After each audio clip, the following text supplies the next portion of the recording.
মানুষ অসুস্থ কেন হয়? শারীরিক দুর্বলতার কারণে?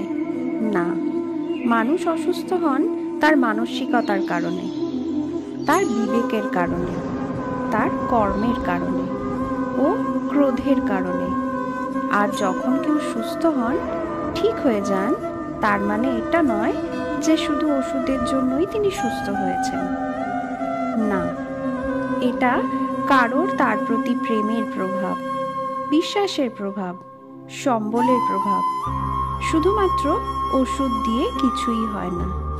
যদি মনে প্রেম থাকে, বিবেক থাকে, বিশ্বাস থাকে, সম্বল থাকে, তবেই সেই ওষুধ কাজ করতে পারে। তাই মনে রাখবেন, এই জীবন হলো অত্যন্ত ছোট। মনে প্রেম ভাব রাখুন, মিত্রতা করুন, শত্রুতা নয়। ভালোবাসুন, বিদ্বেষ নয়। আর এই ভালোবাসার সাথেই বলুন রাধে রাধে।